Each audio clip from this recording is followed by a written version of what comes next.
Prince George keeping his little brother's signature charm in check. When Prince George showed up at Adelaide Cottage with someone unfamiliar at his side, few could have guessed how Prince William would take it. When Prince George stepped out of the car that afternoon, the last thing anyone expected was for him not to be alone.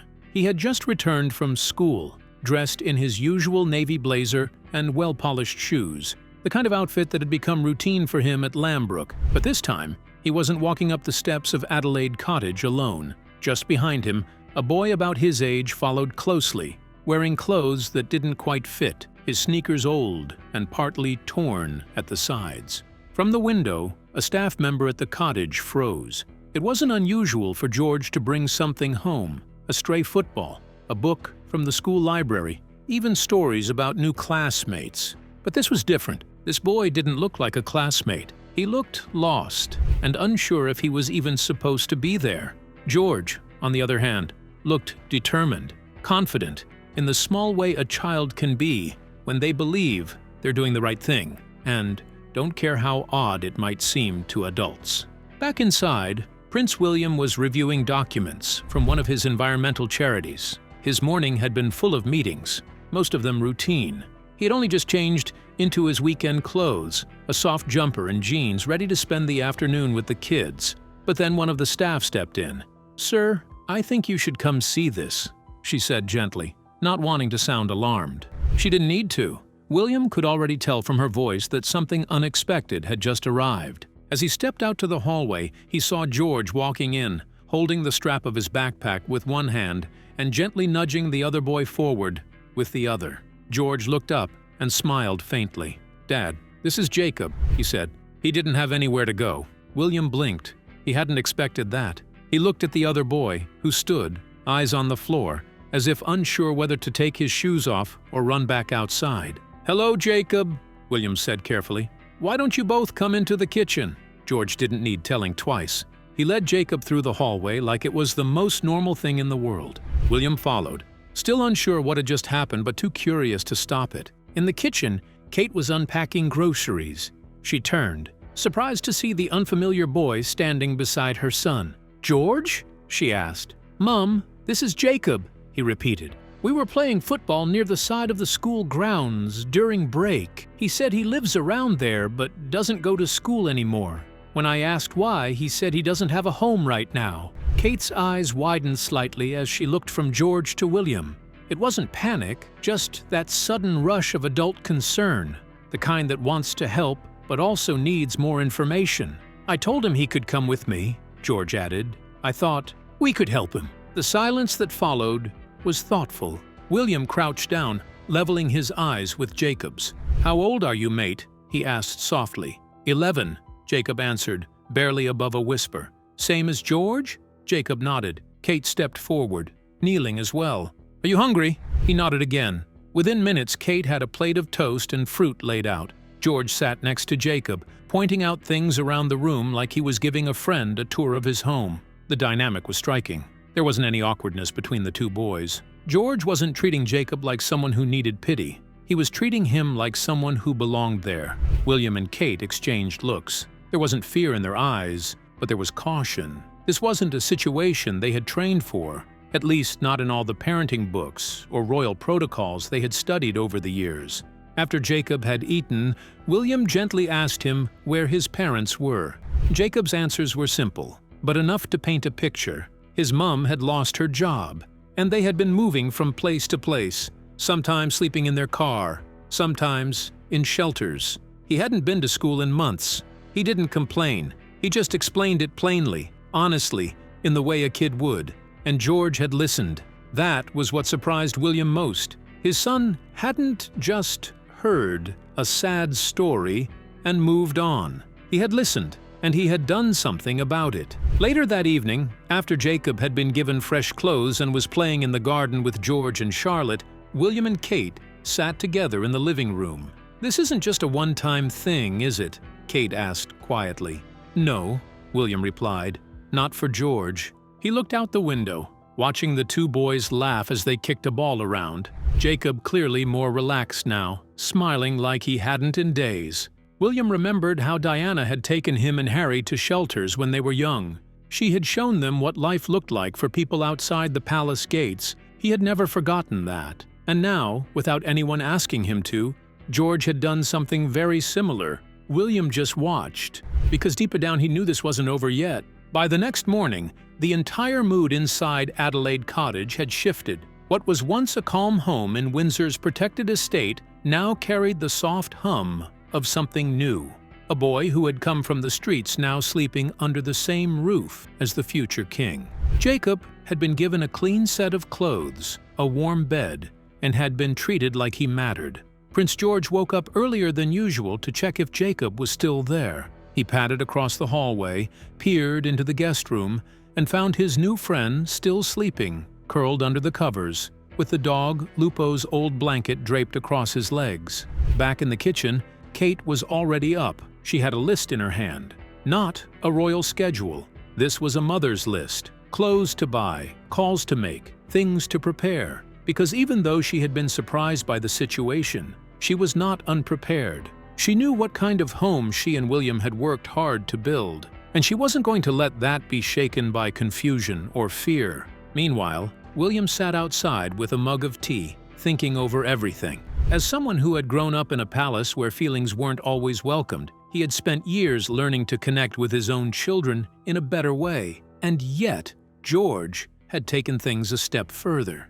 Later that day, William made a few quiet phone calls. He didn't want to turn Jacob's situation into a news item. This wasn't something to be broadcast or packaged as a charity effort. He reached out to one of the local support centers just outside of Windsor, the kind Diana used to visit quietly in the 90s. He gave them only the information they needed, keeping George's role out of the story. "Do you want us to take him?" the woman on the phone had asked kindly. William paused before answering. "Not yet," he said. "Let's just keep an open line for now." Back inside, George and Jacob were sitting at the dining table. Charlotte sat nearby, curious but not nosy. Louis, being younger, was mostly interested in Jacob's trainers, which had been replaced that morning with a fresh pair bought from a shop nearby. They weren't designer or flashy, just solid and warm. "So," George began, looking at Jacob while chewing on a slice of toast, "when we go back to school, you could wait near the trees. I'll come out as soon as I can." Jacob nodded but stayed quiet. He wasn't quite sure how long he was allowed to stay here or what the rules were. That night, William pulled George aside for a private conversation in the sitting room. There was no scolding, no raised voice. William had never believed in that approach. Instead, he crouched down to his son's level. "George," he said, "can I ask you something?"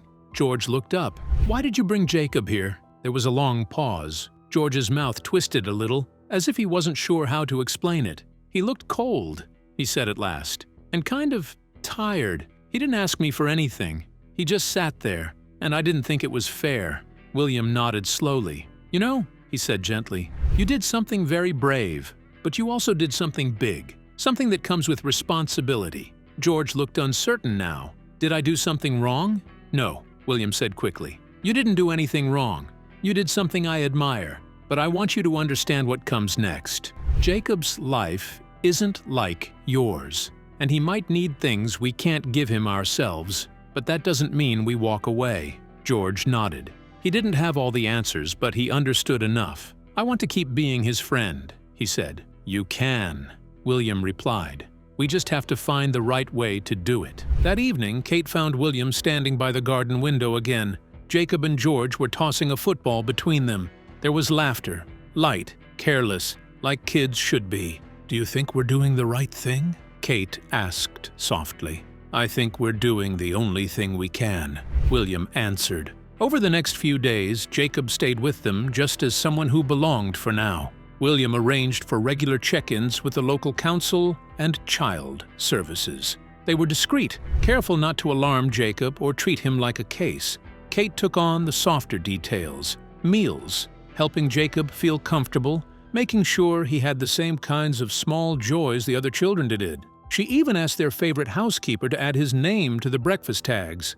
It was a small gesture, but it meant the world. As for George, he never bragged about what he did. In fact, he hardly spoke about it at all to others. He just acted like Jacob had always been there. But William and Kate knew better. They saw it in how their son walked taller, not out of pride, but out of purpose. They saw it in how he watched Jacob, not to manage him, but to include him.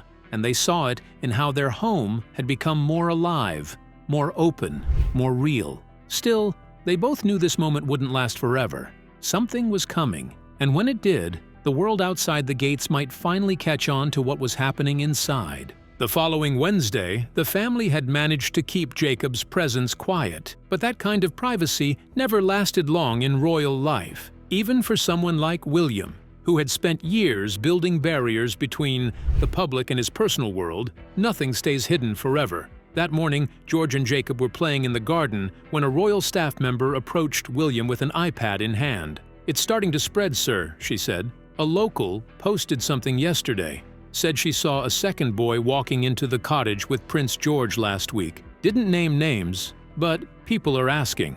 William took the device and scanned the article. It wasn't hostile, not yet, just curiosity. But that's how these things usually begin. Someone notices something, and within days, the press starts circling, trying to fill in the blanks with whatever they can get. Inside the house, George didn't seem concerned. Jacob had been with them for several days now, and to him, this was just how things were. They played football, watched movies, and read books in the study like any other school holiday. Jacob even helped Charlotte build a puzzle the day before. It was the most relaxed anyone had seen him since he arrived. But William knew this peaceful window was closing. If the story caught traction, Jacob's privacy would be the first casualty. He met Kate in the upstairs hallway, just outside the children's rooms. She had just tucked away laundry and looked calm, but William saw the tiredness in her eyes. "They've noticed," he said. Kate nodded slowly. "I thought it might happen.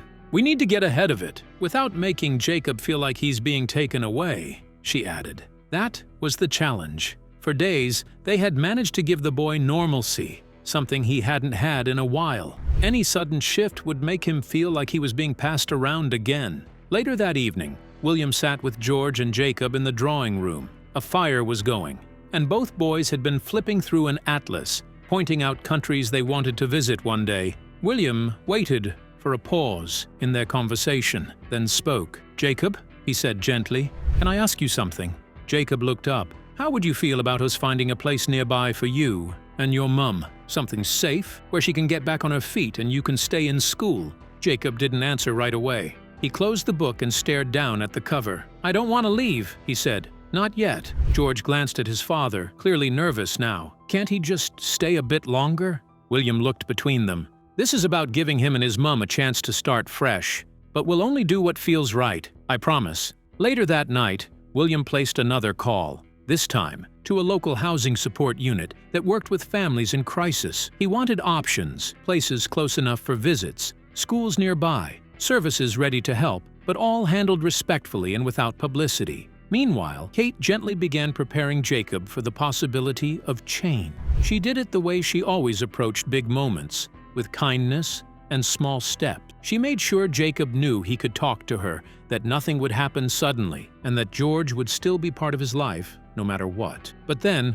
something unexpected happened. On Friday morning, a headline appeared in one of the tabloids. "Who is Prince George's mystery friend?" The photo was distant and blurry, clearly taken from far outside the Windsor estate, but the implication was clear. There was a new boy in George's life, and the press wanted answers. William saw it while sipping his tea in the kitchen. The words lit up the screen like a warning. Kate walked in moments later, already aware. "What do we do?" she asked. "We protect them," William replied. He didn't mean just George and Jacob. He meant the whole family. Because if this story spun out of control, it wouldn't just be a footnote in a gossip column. It would be a test of everything he and Kate had worked to build. A home where their children could feel safe, and a life where they could show kindness without it being turned into spectacle. That afternoon, William had a conversation with the palace communications team. He didn't want them to deny the story. That would only add fuel. Instead, he asked for silence. No confirmation, no photos, nothing that would turn the moment into a public issue. And surprisingly, the media didn't push too hard. Some speculated, but most left it alone after a few days. Maybe it was because there was no official reaction. Maybe because the story didn't fit their usual narrative, or maybe they sensed that this wasn't a tale to twist. And inside the cottage, life continued. George and Jacob remained close. They knew the grown-ups were handling something behind the scenes, but it didn't affect how they played or laughed or whispered secrets when they thought no one was listening. William watched them through the window one evening, the setting sun painting the garden gold. He thought about what kind of king he wanted to be someday, not just the one who gave speeches or opened hospitals,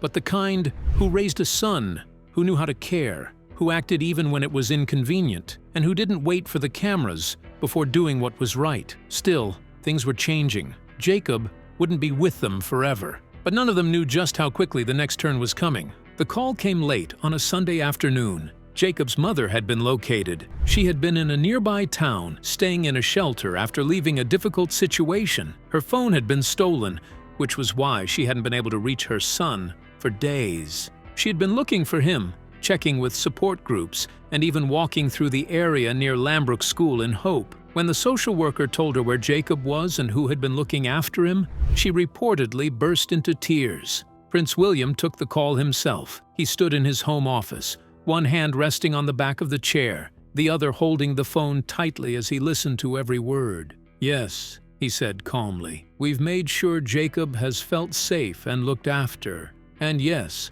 we can arrange for you both to meet somewhere private." When he hung up, he sat for a moment. It was the moment he knew would come, yet somehow it still hit harder than expected. Downstairs, George and Jacob were building something out of Lego. Kate looked up from the kitchen, watching William enter the room. He gave her a nod. "She's found." Kate exhaled deeply. Relief and sadness mixed in her face all at once. Later that evening, William called George aside again, this time outside, in the back garden. The evening was cool, and the sun had dipped just below the line of trees. George walked beside his father, both of them silent for a while before William finally spoke. "Jacob's mum is safe. She's been looking for him." George blinked, then looked down at the grass. "So, he's leaving? He'll be reunited with her, but that doesn't mean this ends," William responded. George nodded slowly, but William could see the conflict in his son's face. He was proud, but also a bit heartbroken. "I really liked having him here," George said quietly. "I know," William replied. "And I think he really liked being here too. You gave him something he'll never forget." That evening, Jacob was told the news. At first, he didn't react. Then, after a few seconds, he smiled. "Can I see her soon?" he asked. "You can see her tomorrow," Kate replied gently. The next day, a meeting was arranged through social services. It wasn't at the palace or any formal place, just a quiet, secure home where reunions could happen without pressure. William and Kate didn't attend. They wanted the moment to belong to Jacob and his mum alone, but George asked to come along. When they arrived, Jacob hesitated at the door, fingers trembling slightly. George gave him a light nudge. "She's waiting for you." And with that, Jacob walked inside. The hug between mother and son lasted for nearly 2 minutes. George stood off to the side, holding Kate's hand, watching silently. After the reunion, there were plans to place Jacob and his mother into temporary housing not far from Windsor. William had ensured that any arrangements would allow Jacob to continue seeing George in a real private way, like playdates, school meetups, and holidays. Back home that evening, George was unusually quiet. "Do you think he'll be okay?" he asked Kate. "I think he's going to be more than okay," she said, "thanks to you." Later that week, William sat in his office, reading letters from the palace's internal staff. Some had caught wind of what had happened. A few words had leaked through small talk or soft chatter among staff, but the notes weren't filled with questions. They were full of admiration, praise, and gratitude that something human had happened within those walls. One letter stood out. A gardener had written a short note. "I've worked here nearly 30 years. I've seen princes, dukes, kings in waiting, but what your son did? That was different." William folded the paper and set it down. The press eventually moved on. With no public statement, no official confirmation, the buzz around George's mystery friend faded. A few headlines wondered, a few speculated, but then they let it go. But inside Adelaide Cottage, nothing was the same. George wasn't just a boy who lived in a royal house anymore. He was the boy who brought someone home because he saw something no one else did. And William? He had always known his son would carry the weight of the crown someday. But now, he knew something else too. George wouldn't just wear it, he'd earn it. And it started with one simple act. He made room for someone else. What do you think about George's act of kindness? Let us know your thoughts in the comments. We'd love to hear them. Remember to like, share, and subscribe for more. Also, click the following video shown on your screen. You will enjoy it.